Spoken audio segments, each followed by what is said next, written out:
thank you for joining us. It is with great pleasure that I'm with you today as president of this wonderful Catholic high school.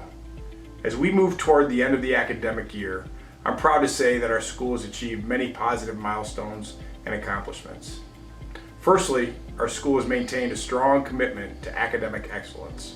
Our students have excelled in various fields of study, including science, mathematics, humanities, and the arts. Our faculty members have continued to work tirelessly to provide the best education possible for our students. Our commitment to excellence is evident in our students' success both in and outside the classroom. Secondly, our school has remained committed to service and giving back to our community. Our students have volunteered their time and talents to various charitable organizations and community service projects. We have organized food drives, clothing donations, and fundraising events to help those in need. Our Catholic faith has guided us in serving others and will continue to uphold this commitment to service. Thirdly, our school has continued to foster a welcoming and inclusive environment for all students. We have created opportunities for students to get involved in clubs, sports teams, and extracurricular activities. De La Salle has become a place where all students can explore their interests, build friendships, and develop their talents. We have also implemented programs to support the mental health and well-being of our students. Finally, our school has remained committed to our Catholic identity. We continue to incorporate faith-based education into our curriculum, including theology classes, daily prayers, and weekly mass.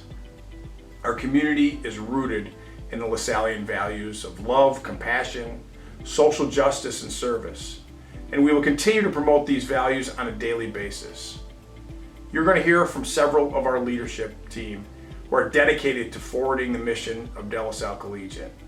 They are faith-filled individuals who have devoted their energy to making sure the school is excellence in everything we do. You'll hear about our strategic plan, upcoming capital campaign, and all the wonderful academic advancements we have coming. So sit back and enjoy my interviews with our school leaders.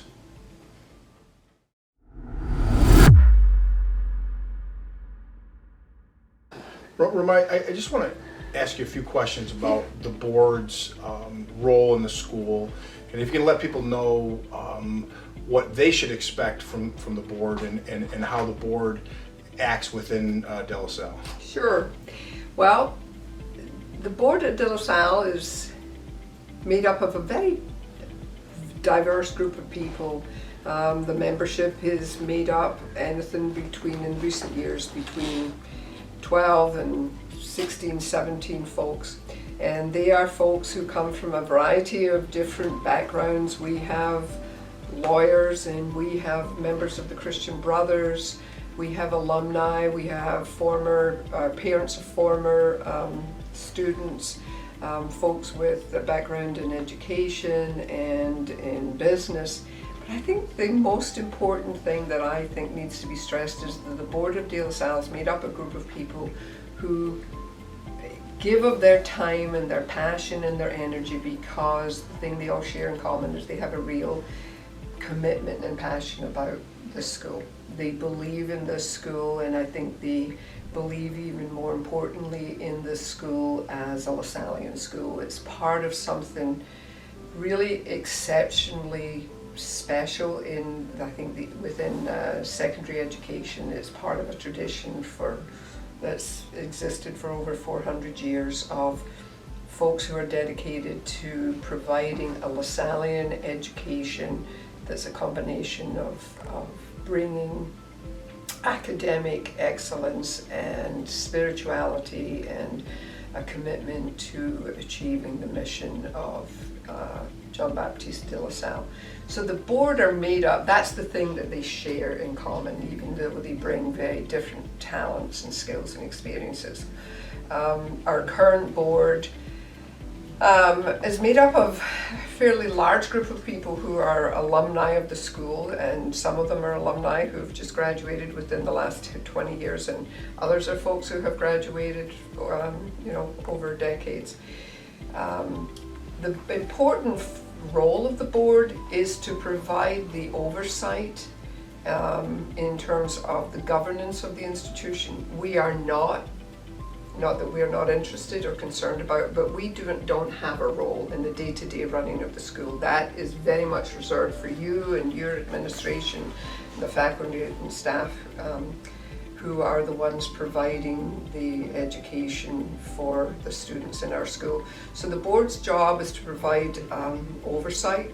We have a governance structure whereby you as the president are accountable to the board that you are successfully and capably achieving the goals and the mission of the school.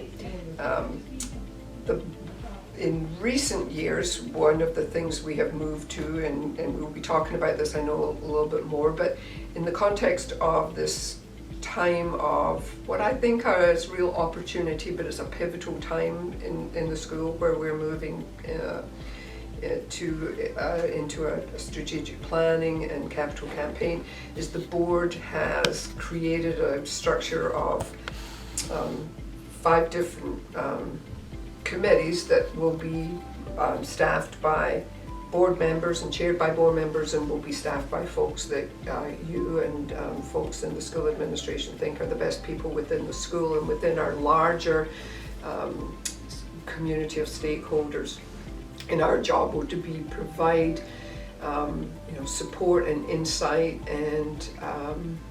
and resources to achieve the goals that you've articulated in the strategic plan and in the capital campaign that we are so committed to, so that we can provide the necessary support and funding so that we can achieve the goals of the strategic plan. So we are a partner to the administration. We don't run the school, and we are I think the other thing that's really important to say, we are the agency who are representing the Lasallian brothers, the Christian brothers, and the school is a school that we hold in trust for those brothers, and so the board's job is to make sure that we are living up to the expectations of Lasallian education and of the Christian brothers, and holding the administration accountable. But we're partners. So thank you for that. And can you talk, because we have older alums that really have an affinity for the brothers and the connection of the brothers, and how the board and the makeup of the board, that they know that Lasallian tradition and the Christian brothers are really involved here in Michigan too, even though we may not have as many brothers here. What's the expectation, or how does the board do that? Yeah, I'm so glad you bring that up, Larry, because even as a parent of an alumni of the school, I don't think that before my son came here, and even in the time that he was here, I don't think I appreciated just how important and how valuable and how unique that Lasallian mission is for the education that we provide at Salle Collegiate. And it's something that I feel like I've discovered and that I've been really, actually, it's not even overstating it to say inspired by, that the Lasallian mission is one that we not only want to permeate everything that we do within the school, but it is the essential part of the formation of the folks who come onto our board. Because even for folks who are alum of the school, we want them to understand that we as a board, we as one school in Warren, Michigan, are part of, as you said, part of a much larger community that's indeed an international community, and certainly within the United States, as part of that district of Eastern North America, we are part of something so much bigger than just our individual school. And as much as we love our school, I think that we want our board, we want the parents and the families and the school community to grow in their understanding of what the Lasallian mission is that permeates that. And it's the part it adds that spiritual dimension to what we are doing in the school.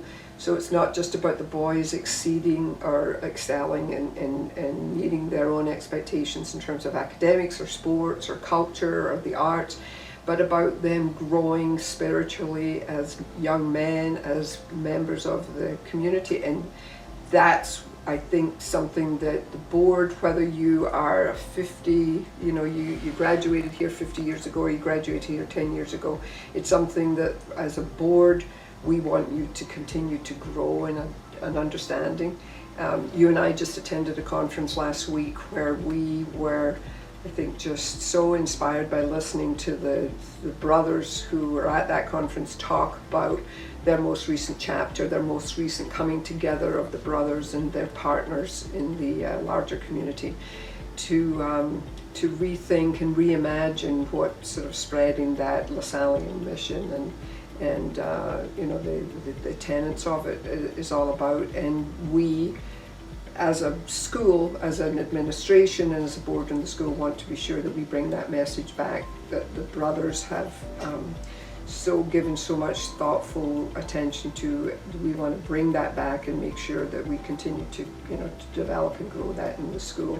So on the board, I think we've paid attention to it in the past, but I think that there's a kind of a growing commitment on the board that we will spend even more time on the formation of the board, on informing ourselves and getting our arms and our hearts around what it is to be a Lasallian school.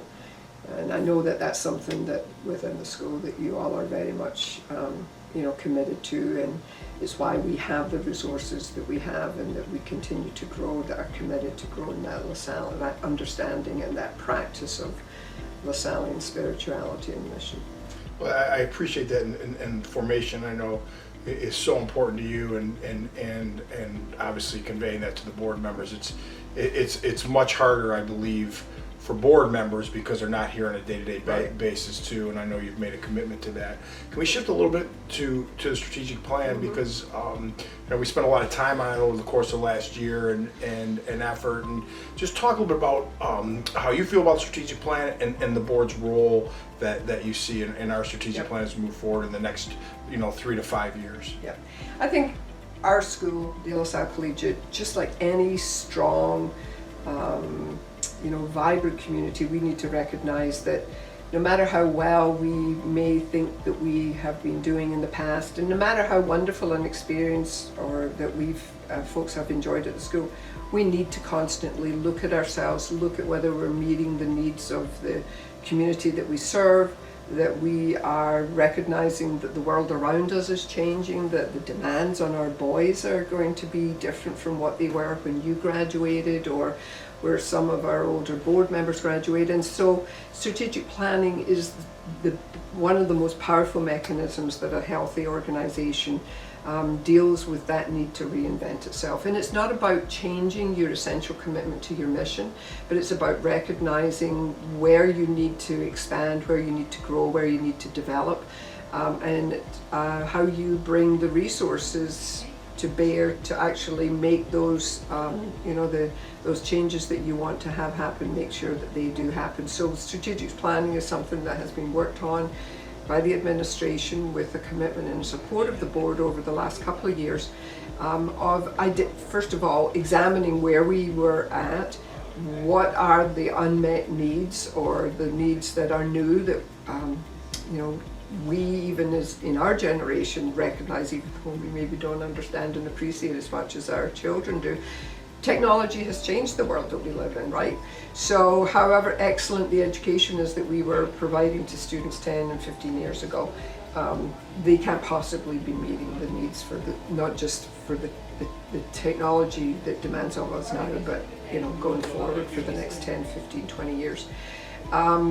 So it's about seeing where we have unmet needs, identifying what are the changes or the new things that we need to develop within the school to meet those unmet needs, and then bring the resources to bear on them. And it's exciting. I mean, I look at it, and you read, if you haven't already, folks should go out and read that strategic planning document that you have out there, because it's exciting. It's exciting to think that the school is positioning itself so that the boys who are here now and the ones that will come in the future are going to have the opportunity to to be part of an education that will prepare them for the world that they're going to be part of, you know, when they graduate from the school. We are, and it's not just, you know, it's not exclusively focused on technology. I mean, I'm excited. One of the things that excites me about it is the, you know, even the discussion that you have in there about what we're going to be doing within, you know, the sort of within cultural areas like arts and music.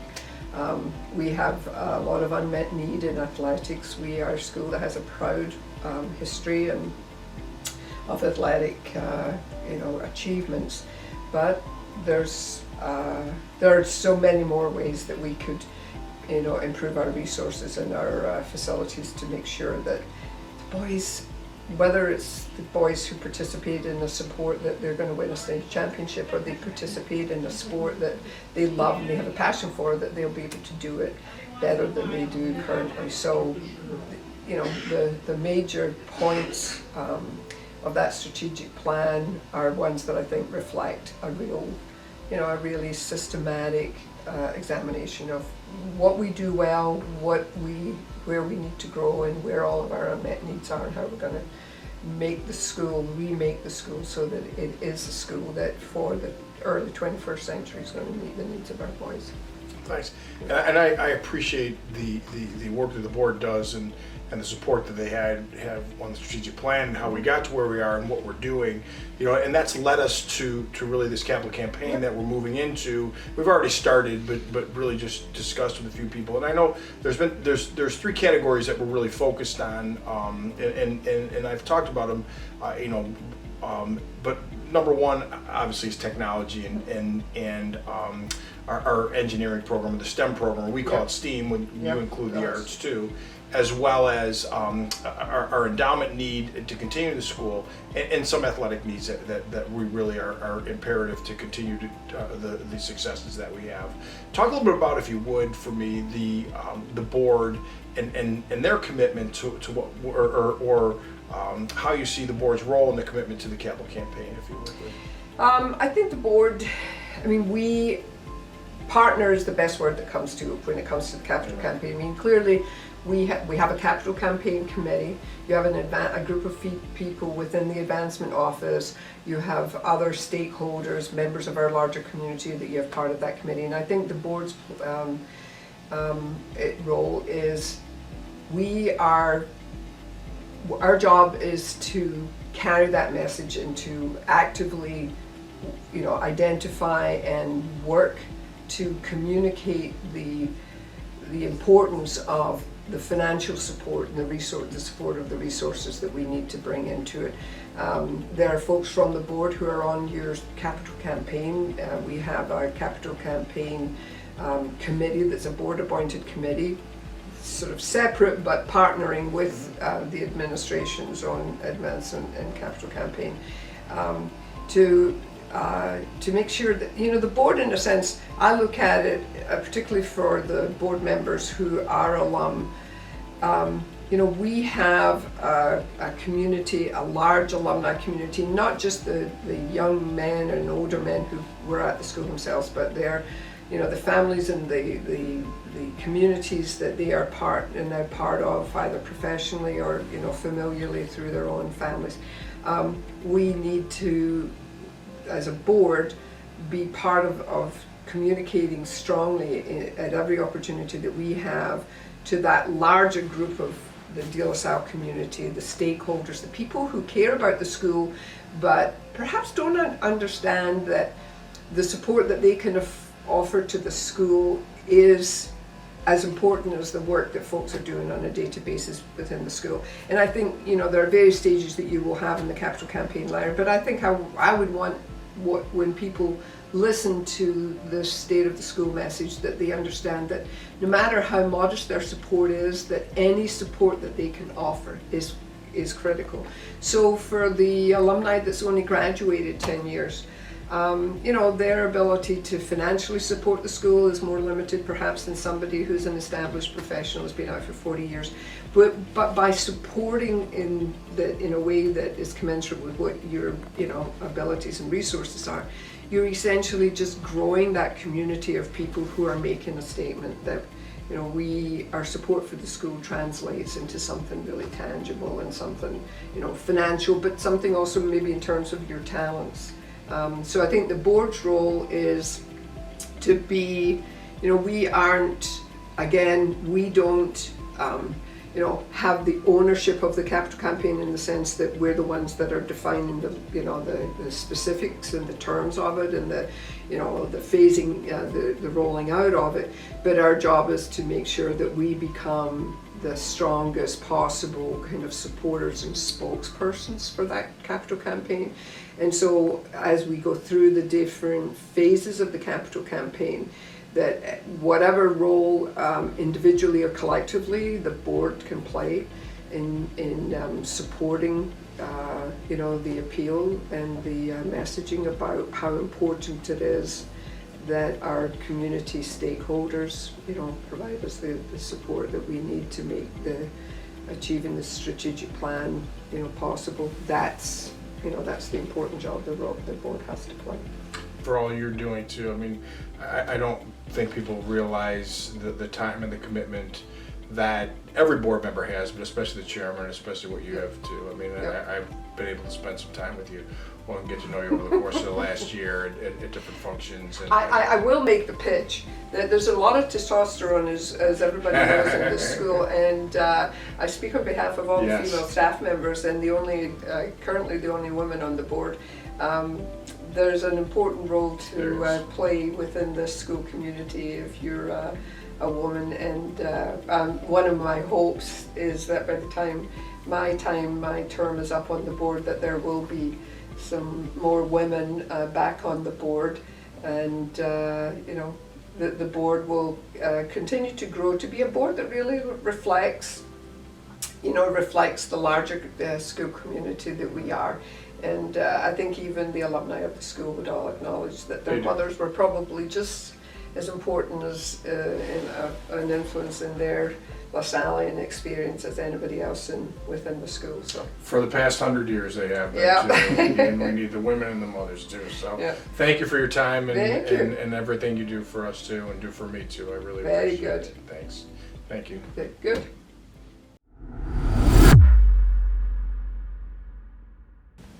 So brother, thanks for doing this, and I know it's been a really good year for us. And can you tell us a little bit about it? Service and campus ministry, I know, is extremely important to De La Salle as a whole, but also for you. Can you tell us a little bit about what's been going on in campus ministry? Well, I think the whole point of LaSallian education is for the boys to have a well-rounded education, to show empathy, but also to realize where people are coming from. So this year, on September 15th this year, we had a whole day of faculty, staff, and students go out into the community at 30 different sites. And for 3, 4, 5 hours, just working either with children with special needs, going to our inner city parishes, how can we help? In some cases we were painting, in other cases they went to Waterford, to St. Vincent de Paul, or they cleaned the streets of Warren. Or that week happened to be our Brother Rice Week, where we collected 3 tons of rice, which is phenomenal. When Forgotten Harvest pulled up, they said had they known they would have brought a bigger truck. It just made it seem like they just were not prepared that someone could be so generous. And our boys, time and time again, really shine and really don't fail to not impress us, because you just think that this is what they can do, and they go above and beyond. I think about our National Honor Society that tutors every day with the local elementary school. They even partner with a number of schools so it can be done online. We look at the service in the parishes. We've sent boys down to Poletown, Hamtramck, St. Clair Shores, and they've set up Christmas villages or nativity sets during Christmas time. Even on Ash Wednesday, one of our boys, it was a snow day, here he is volunteering to go and distribute ashes at the local nursing home. So, these are things that we don't hear about, and oftentimes we don't tout because it sounds like we're bragging, but I honestly believe that our boys always are doing the right thing. You lead them to it, and then they take off. And with campus ministry this year, we had 2 additions. Sister Kathleen, and Brother Carl Brother Carl was a longtime teacher here. He taught me, and we won't talk about my algebra class, but Brother Carl and Sister Kathleen came to us from downtown Detroit, and they were looking to come and be of service. And unfortunately, as everyone knows, with COVID, everything stopped. So things that we had always done took a 2-year stop. This year, every boy has gone on retreat to Our Lady of the Fields in Brighton. Every boy has gone, juniors and seniors had the opportunity for retreats during the school year, which they haven't been able to do. We're even having a tour of inner city parishes in a few weeks. Another one, Kairos. Kairos was so large. I mean, sometimes you say, I'd like to invite everybody, but there's a limit. But we had over 60 boys take part of Kairos, which is really a very moving experience for juniors and seniors. You know, a lot of this takes time, and Sister Kathleen came in and like with gangbusters, she's full of energy and joy, and I don't know where she gets her energy, but right away she volunteered to go to a LaSallian Huther conference, which to learn more about other LaSallian schools and what are they doing. She went to Baltimore to do this. Brother Carl, he's like the Energizer Bunny. He's 80 years old, and you'd never know that because he's either golfing or he's talking to kids, or he's cooking or whatever. He just is always in a positive mood.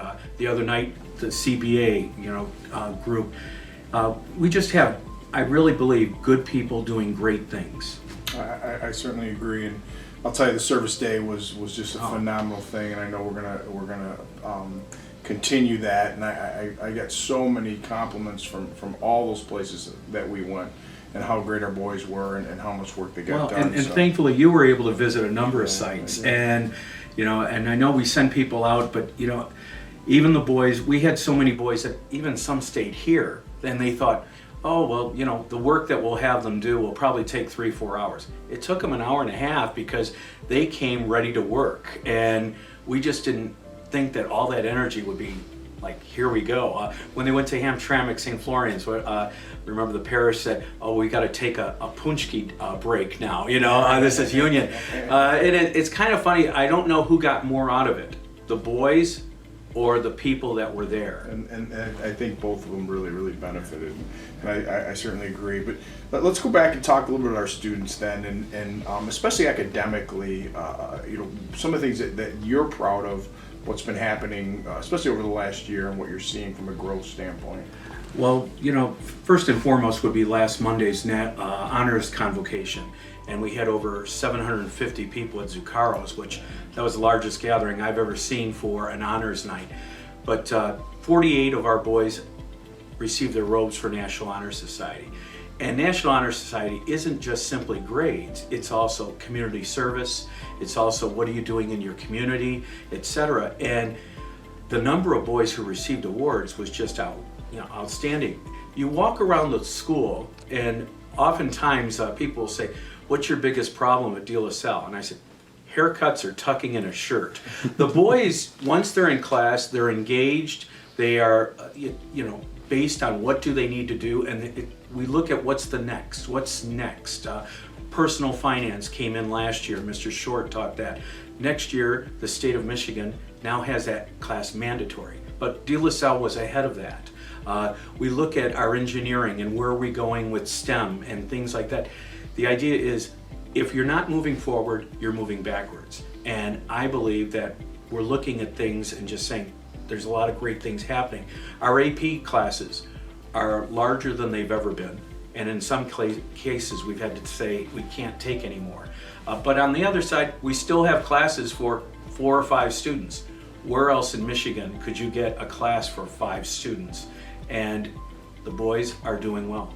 Yeah, and we're accommodating. That's great. And I will tell you, I know you mentioned if you're not moving forward, you're moving back. And in education, I've seen several times or many times that we stand still because we're doing a good job. Right. But you and Chris and Christine and Annmarie Michol are really doing a great job. I have to commend you to make sure you have a vision and us moving forward, especially with the technology that we're bringing into the classrooms now too. And then that's where I'd say you, Mr. Rancilio, and the development office and all this. I mean, people say, you're making an investment in these boards that are coming into the classroom. My thing is, it's an investment on the boys' future. If 15 years ago we were all about smart boards, well, now you look at a smart board and it looks like an antique. They always say the computer you buy today, 2 years from now, is a dinosaur. And so we have to be upgrading. And it isn't that we're not doing what we should be doing, but as you put it, how are we getting better? And you mentioned preparing the boys for future and preparing the boys for the next level.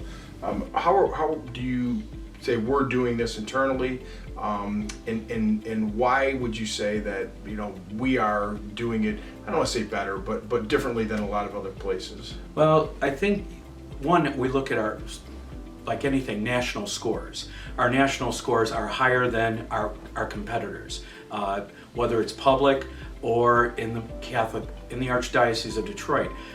Truth is truth, but we wouldn't want to brag about that. But the other point is we look at where are our boys going after De La Salle. How many are going off to college? How many are going to trade school? As it was pointed out to me, we are U of D Mercy's largest feeder. And why is that? Because U of D wants to keep quality students from Metro Detroit here in Detroit. And how do they do that?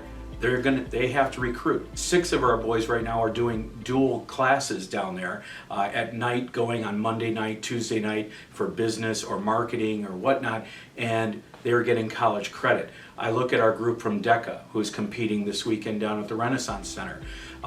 Mr. Cook assures me that we will have not only 1 or 2 winners, but we will go on to the Nationals, which again, now that's another problem of, okay, how much is that going to cost? But the thing is, those experiences are invaluable, and what those boys come back with to tell their classes and their classmates, it shows that we're thinking about their future.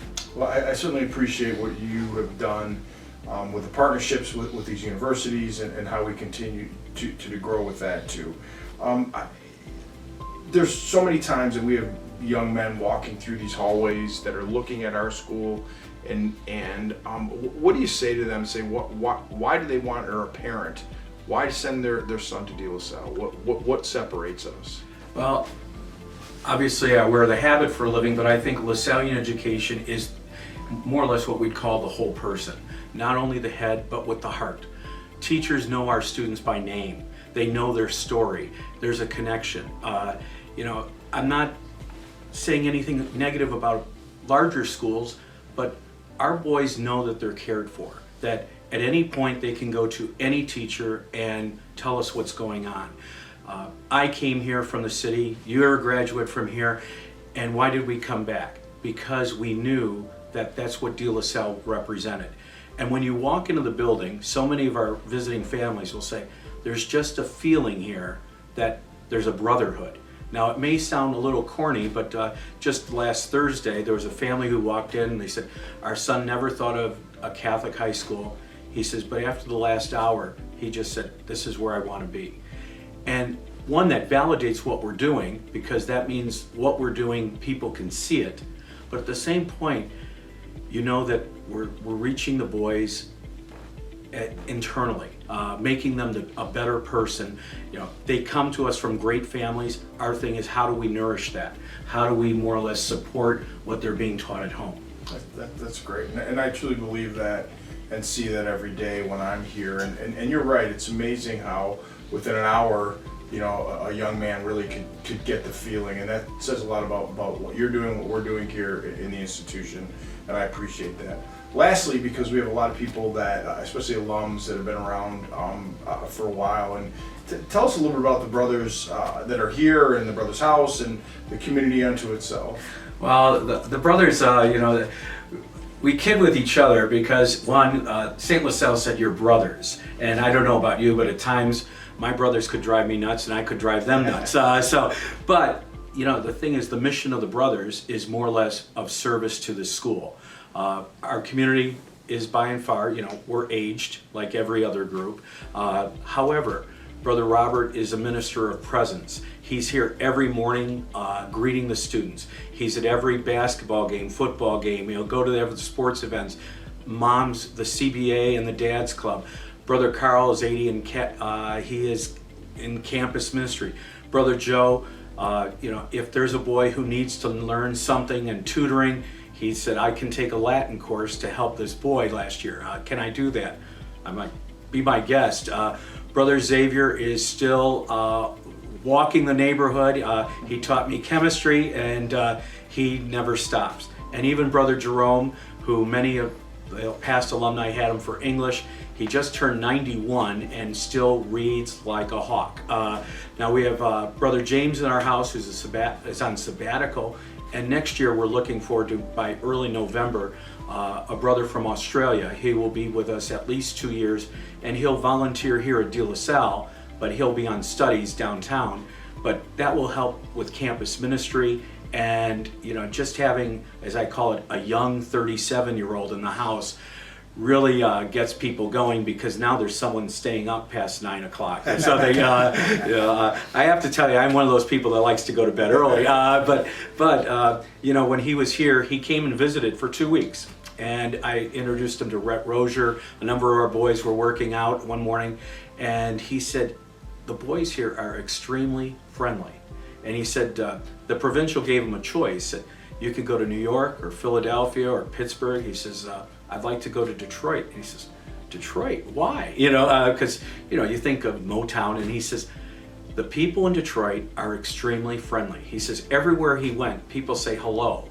Now, I was thinking, you were in New York City for years. Did you say hello to most people?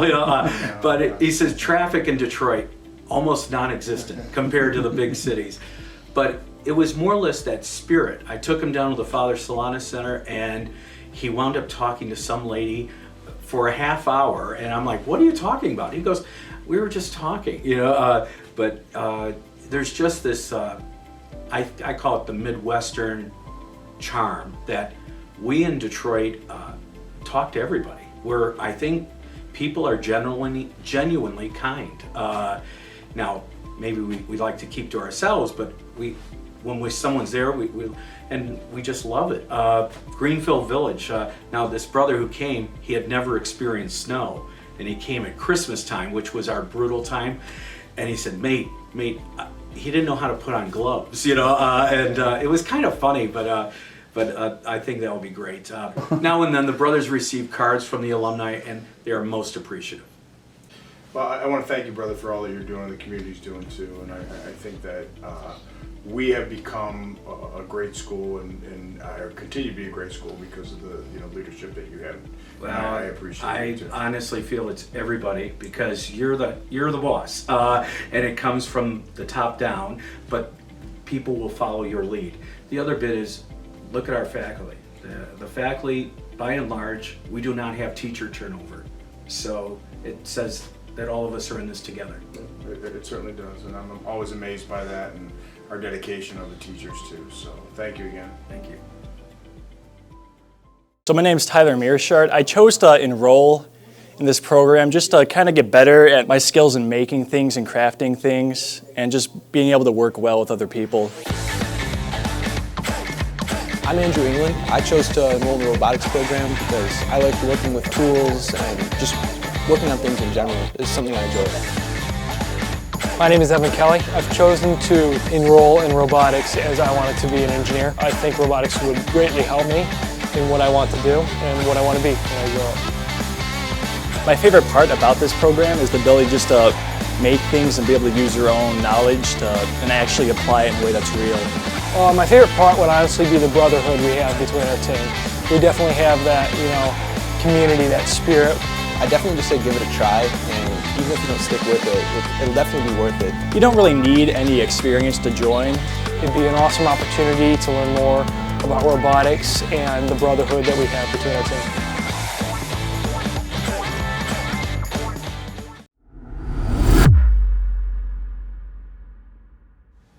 Annmarie, thank you for being here tonight and helping us out in all you do with the school. I mean, obviously you've been here for quite a while. And can you tell me a little bit about the new role that you have at the school and how you came into that role and what you're doing specifically for the institution? Well, my master's degree is in curriculum, and I've set my own personal goals for De La Salle before I retire.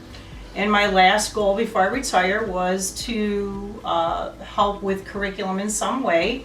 So I obviously approached the administration with my interest, and I'm really excited about the new job and the new role. What's nice about my new role is that I'm still able to connect to the students to see how I need to move the curriculum forward.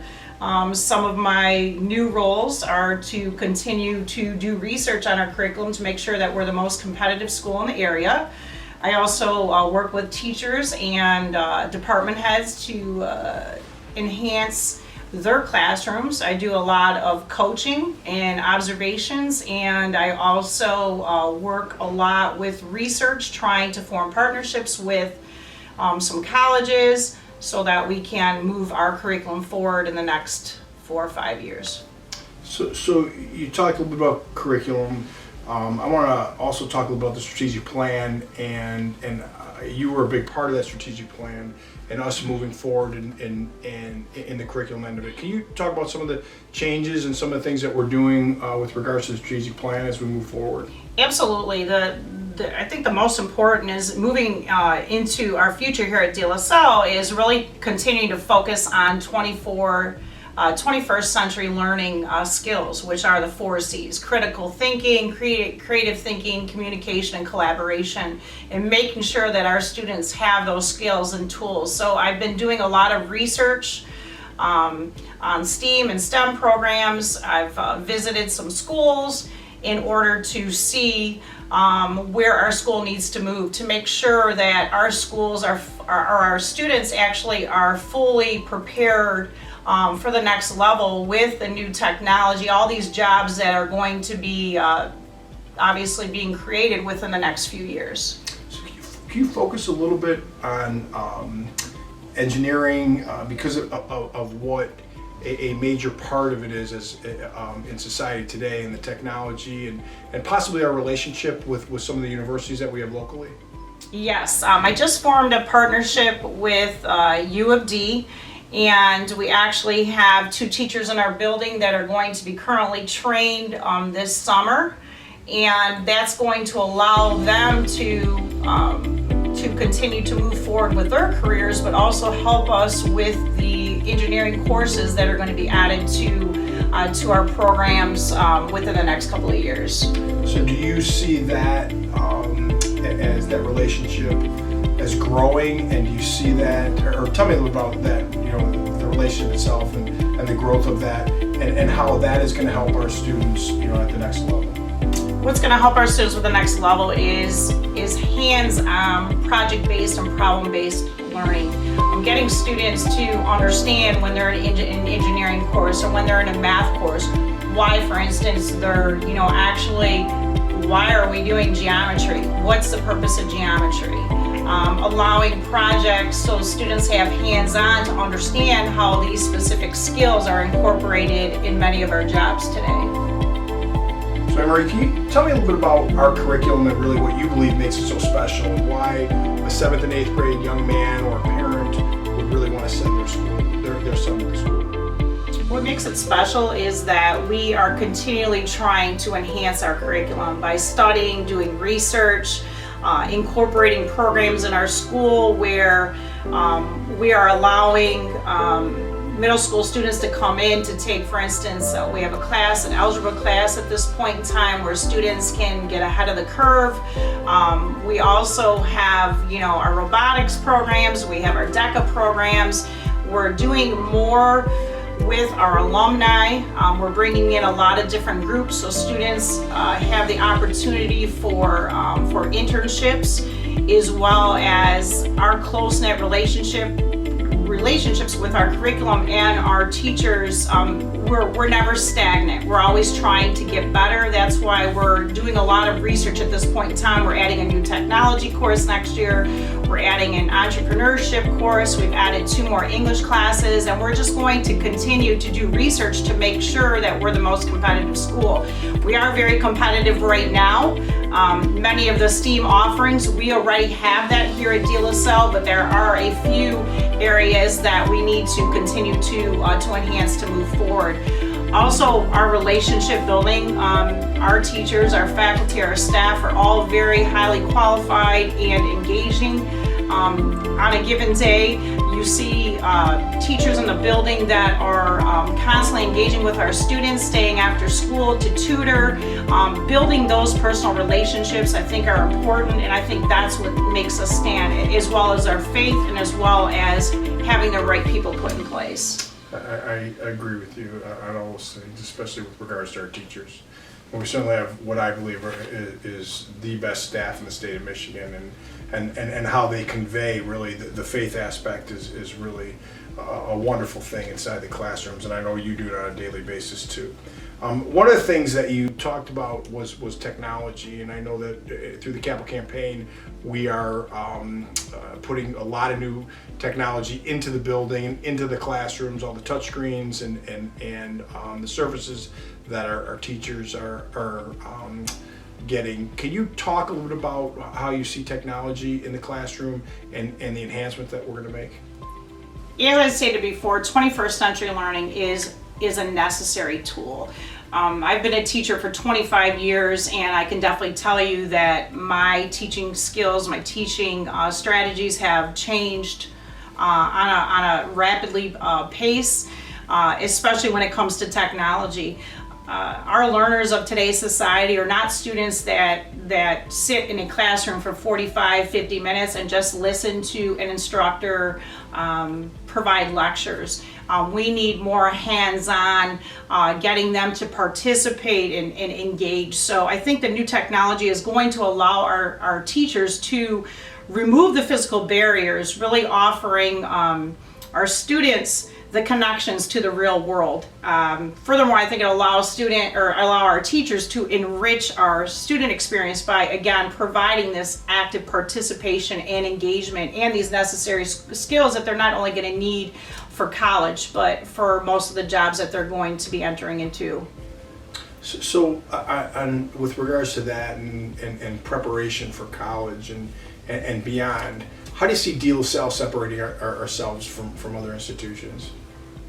The separation is the actual preparation, not just allowing our teachers only to teach one way, to make sure that we're meeting all of our students. And all of our students are different, they have different learning styles, just like our teachers have different learning styles and different ways they instruct. So finding the key, project-based, problem-based learning, communication, allowing them to take a specific skill and prove that they understand the skill versus just merely memorizing something, and then you may ask them 2 or 3 weeks later and they're probably not going to be able to recall that information. So constant skills so that they are able to compete in the world today. So can you, is there anything that I haven't touched on or you haven't touched on that you think that people out there need to know about what we're doing from a curriculum standpoint? Again, with the curriculum, I am constantly doing research, and the community is going to see many, many changes. We've already made some subtle changes within the first year, but especially with technology, making sure that we have every course that's in place that is going to prepare all of our students for their future academic careers. Again, curriculum is something that's going to be the driving force. That's going to make us continue to stand out and be competitive. And I think parents are going to be really happy to see the changes moving forward. Okay. Well, thank you. I appreciate all the time and what you're doing.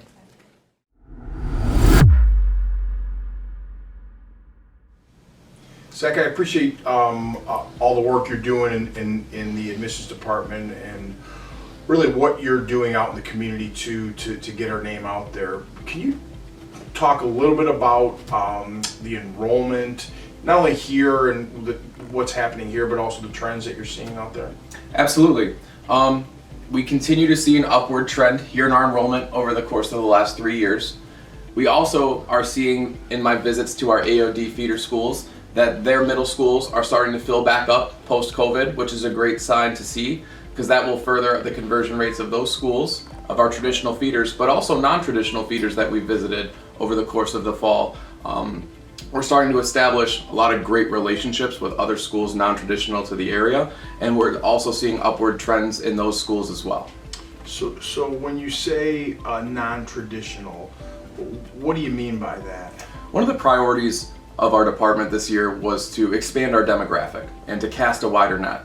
So we wanted to go to non-traditional areas such as Western Oakland County, Northern Oakland County, to schools that traditionally haven't been seen and really haven't seen what the opportunities of a De La Salle education could provide. So a big goal of ours this fall was to go out and establish those initial relationships and really begin to really present what De La Salle is and the opportunities and experiences that we have to schools like Queen of Martyrs, Holy Name, and St. Hugo are the three on the west side, as well as schools in northern Michol, Michigan as well. So we're seeing more young men come from those areas? We are starting to see an uptick in the trend of students visiting from those areas, and that's the first step, Larry. We want to make sure that we're providing opportunities for people to come and see the experience that we have. So the first initial step in us developing those relationships is getting out to those non-traditionals, feeder schools, and really explaining what De La Salle has to offer them, and then encouraging them to come in and spend a day in the building as a pilot for a day, come see us for our open house, and we have seen an uptick in the participation of those, which will hopefully transition into enrollment from those areas as well. So when you say casting a wider net, let people know, like, where are kids coming from that you've seen that really we have not traditionally seen kids coming from? Well, I can tell you in our current in the current freshman class, we have kids that are coming as north as Marysville and as west as Farmington, all the way to southwest Detroit. So we've done a really good job even over the last year with our 9th grade class of really casting that wider net. And a big piece of that was the transportation that we've added this year. We've seen that an increase in bus transportation needs from our family has increased over the last couple of years post-COVID. Seeing that we're casting a wider net, the justification for having that bus transportation is well needed. So it's helped us in the communication with those families that are a little bit further out from some of the traditional areas we pull from, and it has helped draw those students in. For instance, the young man who lives in Marysville is able to drive down 94 and get on the New Baltimore bus stop, which has helped his life a lot in his transition down to De La Salle. That's great. That's great. So, one of the things that we did last year was a strategic plan, and your department was a big part of that. And I know one of the things that came out of it was to hire someone new or an extra person, another person in your department. Can you talk a little bit about what that's done for the department itself? What's that done for the school? It's been a huge help. The addition of an extra person in our department has actually dedicated one person to being the point of reference for all of our families throughout the application process. So when you enter as an applicant into De La Salle, you actually have the opportunity to speak with our Associate Director of Enrollment Management, who bi-weekly will contact you to guide you through the application process, remind you of any events coming up, but also answer any questions you have about the enrollment process. So being able to have that impactful relationship priority and having this communication cadence has really helped not only our department free up time to have other ventures that we were going to talk about, but also keeping communication on top of mind with our families to ensure that they're getting all the application steps done for a seamless enrollment through March. So you talked a little bit about other opportunities, and I know your department is really doing a good job, or trying to do, saying, hey, how can we get these young men exposure to our school, to De La Salle, prior to coming in the doors in 9th grade? Can you talk a little bit about some of the things that we've done over the course of the last couple of years to do that? Yeah, our goal is really to indoctrinate these kids as early as we can. We want them to feel comfortable as De La Salle as early as 3rd, 4th, 5th grade, but the new opportunities and ventures that we've presented for the upper middle school 7th and 8th graders this year have been a huge addition and have had a lot of positive feedback. We've actually offered 8th grade classes to those students that don't have Algebra 1 at their current schools, and that's been a huge help, and I know that Our teachers appreciate having those kids in the building early, and those kids being in the building has actually opened their eyes to the opportunities as a De La Salle student, because they're here every day early in the morning, and then they get bus transported back to their schools for the rest of their standard school day. Another initiative that we've had this year, we have a 7th grade high school placement test practice test. That's never been done here and in any school in the area. So we're excited that we're able to offer additional academic opportunities through the high school placement test practice test for the 7th graders. And really what that does is give those families a good baseline of where those kids are, but also exposes those kids to the school a little bit sooner. So our goal is to continue to come up with creative ways to indoctrinate and to really expose these students in any grade what De La Salle has to offer them. In the 8th grade class that's here, can you talk a little bit about what to explain what it is, and are there going to be other opportunities as we move forward? Yeah, so this year we rolled out an 8th grade Algebra 1 class that was taught by Joe Novak and offered to some AOD feeder schools in the surrounding area. Some of those schools that aren't currently offering an Algebra 1 class, so those students would be dropped off here in the morning, and then they would be here for a 0-hour class from 7 to about 7:50, 7:45, and then we have a bus transportation that would drop them back off to their schools, and it's worked out really well for us, well enough to the point where we're looking at scaling and expanding those opportunities to different core curriculum classes as well. And again, 7 of the 8 students that actually participated in the 8th grade class are planning on enrolling here in the fall. So it's actually been a great opportunity not only for us to educate these young men as 8th graders, but for them to have more exposure to De La Salle to the point where they see it as the opportunity that they want to pursue for their high school education. Oh, that's great. That is great. So one of the things that we do very well, I think, and to get these kids exposed to the school are summer camps. Can you talk about what we do for summer camps, and possibly if there's someone out there that's really wants to know how to get into the summer camps, how they would do that? Yeah. Absolutely. Summer camps are not only a great opportunity for you in the summer to get exposed to what De La Salle can offer you, it's great database allocation for us because we offer it to so many different grades and a variety of different summer camps. Not only do we have all of our athletic camps that we offer, we also have a plethora of phenomenal educational and academic camps as well, from Esports to medical camp, from robotics to business camp. So we have a camp here in the summer for every kind of kid that would like to come and experience what De La Salle can offer in the summer and have some fun too. For us personally, anytime we can get a student on campus is a great opportunity for us, and so we're going to continue to expand our camp offerings as well, and that's something that we are taking pride in our school, and it's always been a huge event for admissions as well. And I know this is a loaded question because you do it every day, but if there's someone looking to come to this institution, a parent, a young man, what do you tell them? What De La Salle is all about? What separates us from other institutions? I say the LaSallian difference, and that's the difference that you have to come and see. But really, what it means is the brotherhood. The care, the level of care, and the LaSallian vocation to education of our students. You and I are both alumni. We're back here working. A lot of our teachers who have had that great experience are back here working and dedicated to giving that same and even better experience to our students. My recommendation to anyone that's looking at pursuing De La Salle as an educational opportunity for them for high school, to come visit us. Spend a day in the building, try our shoes on, and really see what it means to be a De La Salle student. I think by the Pilot for a Day program that we offer to both 7th and 8th graders gives these kids the unique perspective of what it means to be a De La Salle student. And typically what I'm hearing in my interviews at the end of the day is they didn't know they could have such a great time and have an exemplary academic experience in addition to that. And so really the warm and loving and embracing environment that we provide here for our students is the LaSallian difference. The level of care that their teachers, their coaches, our administration, and our staff put into these boys every day. But most importantly, the brotherhood.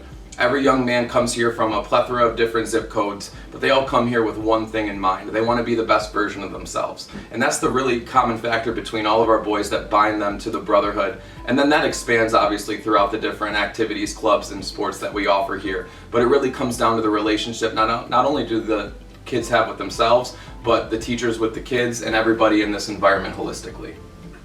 Well, thank you.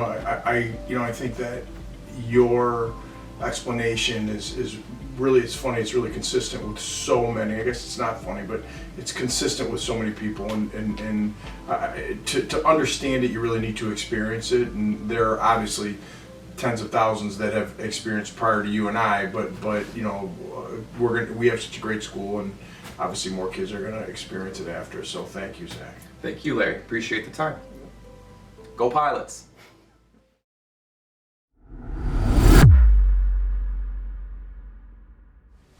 Greg, I know that there are a lot of exciting things going on in your department in advancement. Why don't you talk a little bit about some of the things that you've been proud of, or what's been happening in your department over the course of the last year?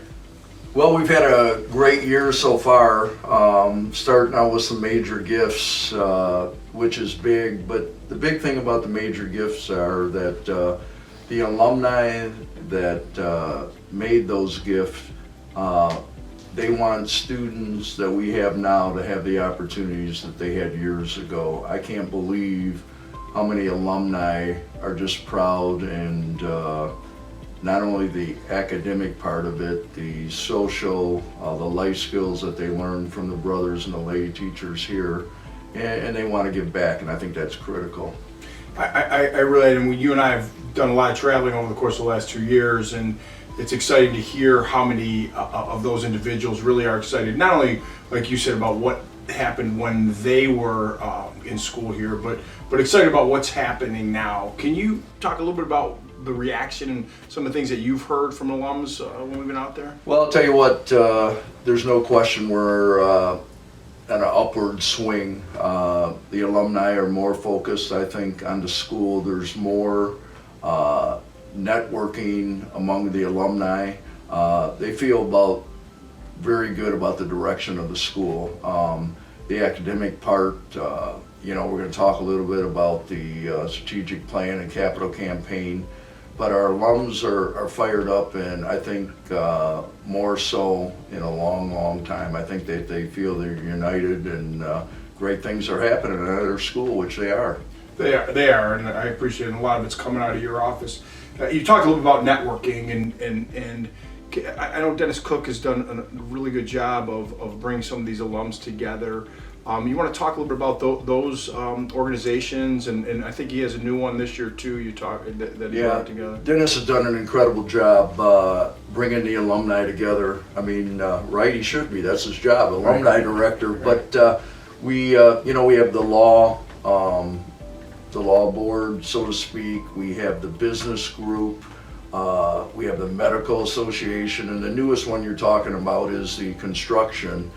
And it's about 300 members total of all of them, and it gives guys, younger alums, older alums, a chance to network together and help each other out, and some mentorships. And the one great thing about De La Salle is, in coming out of this, one of the bar association, we had a youngster at Michigan State who's a sophomore that wants to do an internship.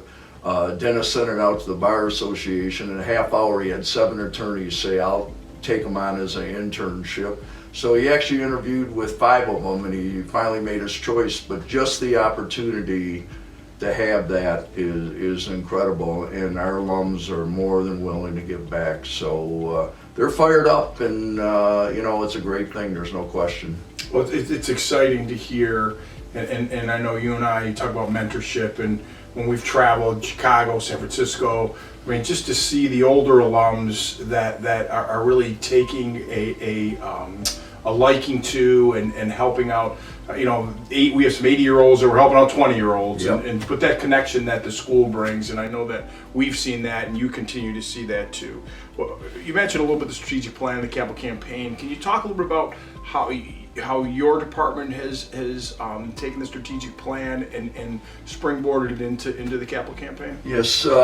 So 13 months ago, we actually started the process, and one of the things that we learned from earlier mistakes was you need to get people involved. You need to get input from everybody. From the parents, the students, the faculty, administration, benefactors, friends of the program. So we got in front of a bunch of groups and over 750 people, but we put strategic committees together in funding, student experience, and marketing and enrollment. And we got a lot of great feedback. So from that feedback, it led us into our capital campaign. And we're fired up about the capital campaign, no question.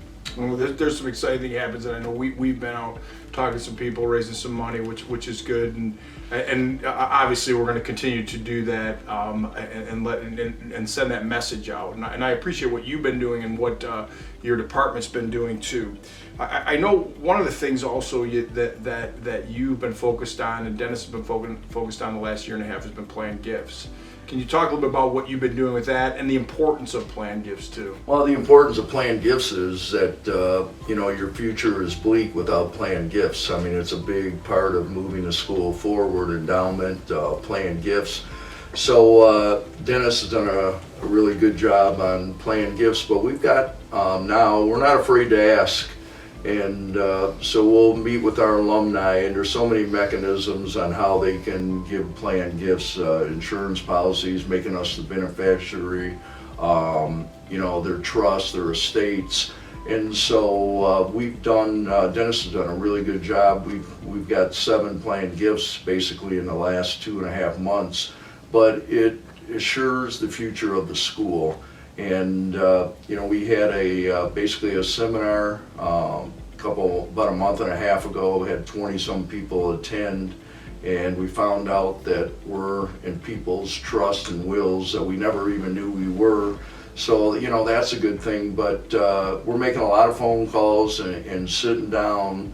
But you can see the excitement and the happiness, and I guess the gratitude of the alumni when you see them filling out that document, leaving their legacy with De La Salle and giving our students the opportunity to get the great education that they are. And it truly is about legacy, Greg, and I know you and I have talked in the board and about how important that endowment is and planned gifts and just the remembering of what this school has done to so many people. And we're talking about, as we go out, we see that and we hear that from so many people. So I appreciate what you're doing. Anything else you want to add, Greg? No, I just want to, just thank our team of people in the advancement department. We got a great dedication, and I think we have a concrete plan that moving forward what we want to do.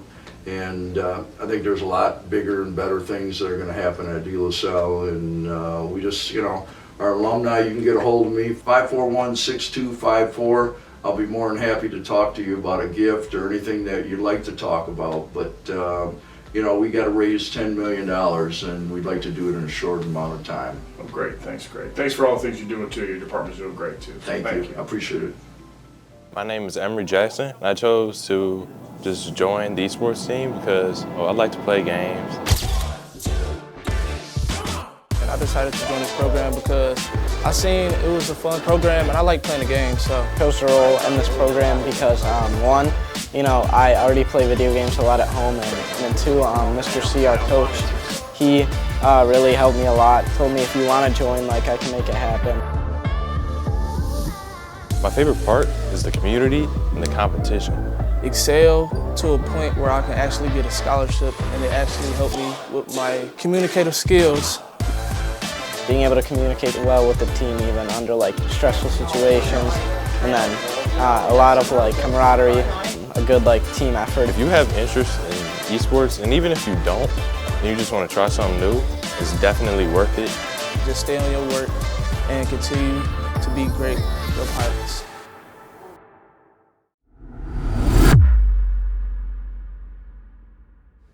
Dan, thanks for taking the time to sit down and talk and let our constituents know a little bit more about what's going on in the athletic department. Can you do me a favor, just to start out, talk a little bit about athletics and as a whole and some of the good things that are going on within your department?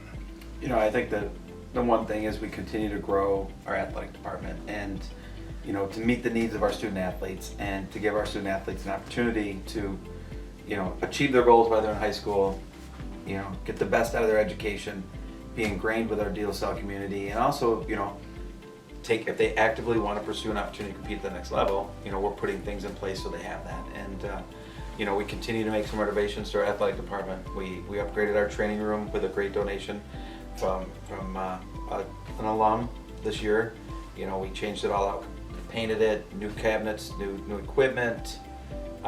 Because that's such a big piece to what we do. We also added, the television down on our end of the building, the touch screen, which gives us the ability to constantly be updating, not only updating our success now, but also incorporating the history of De La Salle athletics and records and Hall of Fame and past athletes that are competing at the next level. And it's great. It's a great resource for us to continue to communicate what's going on with our department.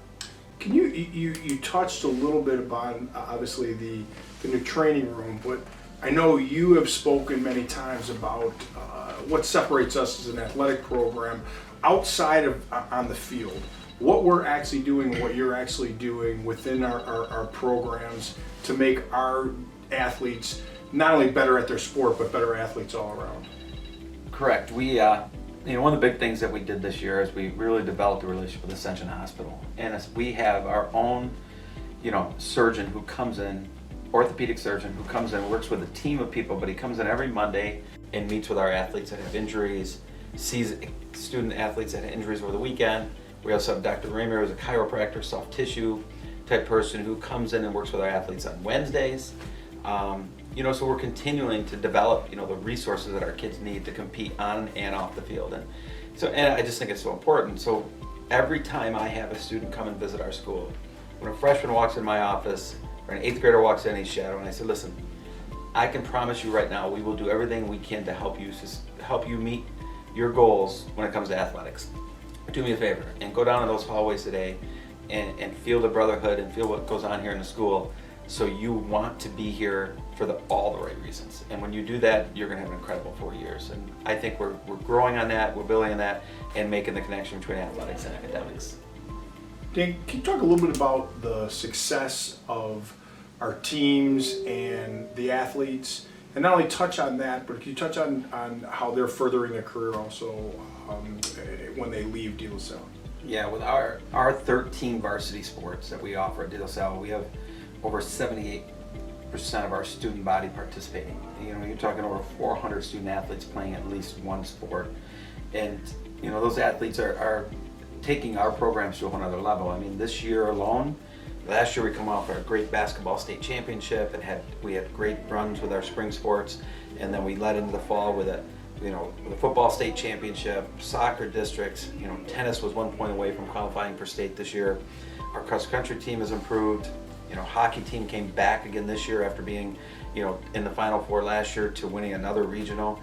Our wrestling team, just for the first time qualified for state, had 7 individuals qualified for state, and now we're getting into that, that March time in the tournament run where our basketball team will take off. But those athletes and these coaches have completely bought into the system and the entire program of De La Salle.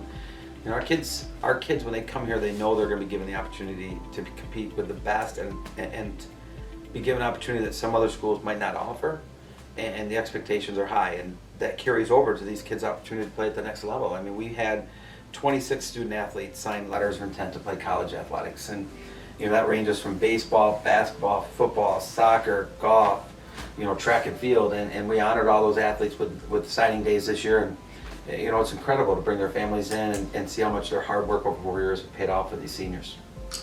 That is unbelievable. One of the things that I know you've been looking at is to add new programs to the school, and over the last couple of years we've added Esports. Can you talk a little bit about Esports and the achievements of the Esports itself, but also the achievements of the kids? Yeah, it's been a 2-year program now, and I think last year was an opportunity for us to feel it out, understand what that room and the process meant, and the coaches, Ian and Kevin, have done a tremendous job of kind of building that program from the ground up and taking off. And you go in that room at the end of the day and that room is packed and the kids are participating, and it's given other kids an opportunity that may not have a sport that they're in love with, but they understand gaming and programming, and the opportunities at the next level for esports are tremendous. And so our kids are now competing at not only at the state level but national level, gaining recognition for De La Salle. And I think our esports program is just just beginning, and I think, you know, the sky's the limit for those guys, and they're excited, and the success those kids are competing. We got teams that are ranked as high as 4 and 5 in the state in certain competitions, and we got teams that are even ranked nationally. Wow, that's great. And I've seen you talk a little bit about the next level with Esports and the amount of money that's there for universities. Can you just comment on that real quick? Yeah, the number of universities that have reached out to us to want to get involved, and it shows that they're also trying to grow their program. And you know, when it comes to other sports, a lot of times you have to reach out to those coaches in order to persuade and get them involved. But you know, between Oakland University, some of the closer schools, even the Division II, like Ann Arbor College, and some of them have really taken great interest in what our kids are doing. So these kids are getting involved on a daily basis with this program, with the opportunity for college scholarship, competition at the college level, and then furthering that into a career opportunity. What other things in the athletic program do you really want to touch on and let people know that we're doing? You know, I think one of the biggest things we're doing in athletics is, obviously we're never going to be a self-sufficient program, but we want to do everything we can to help with advancement and development. And you know, we've run some events, some successful events lately, and you know, vertical raise over the last 3 years, we've raised over $115,000, and that's almost, you know, $350,000 for the athletic department. You add into that we had our first ever golf outing in late October this past year. It was completely full, you know, raising another almost $25,000 for the athletic department, but bringing our alums back and getting them involved. And you know, we continue to grow our Hall of Fame. Last year we inducted 6 members, and you know, we're currently working on our 2023-24 class, and we're going to change it up a little bit.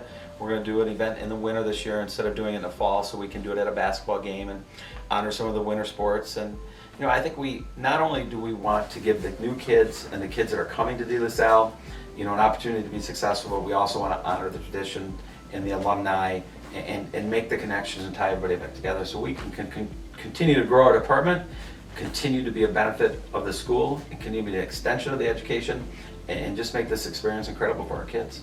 So the other thing that you've spoken about is some of the new coaches that you've brought in, and why you brought them in, what you're looking for out of coaches in the organization. Can you talk a little about that? Yeah, I mean, you know, we've added some new coaches this year alone. You know, Coach Stewart has taken our cross-country program and built it up. We had over 30 kids participating in this season, and he's going to work with Tyler Altward, our strength conditioning coach and defensive backs coach for the football.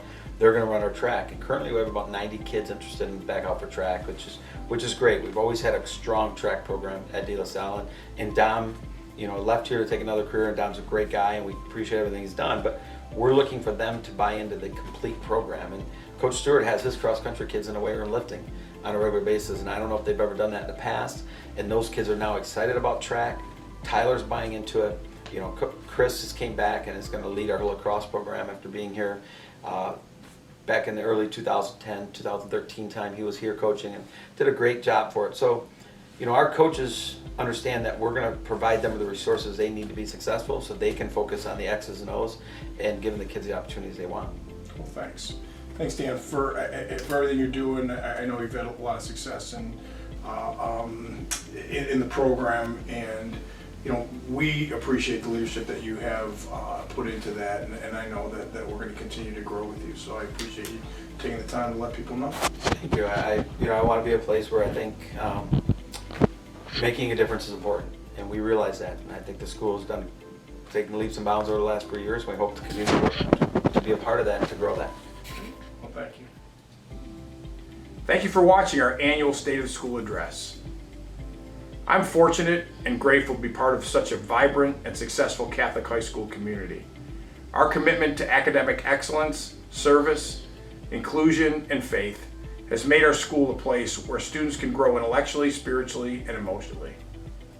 I'm excited to see what the rest of the year holds for our school, and I look forward to continuing to work together to make our school a better place for all. Thank you for watching. God bless, and as always, go Pilots.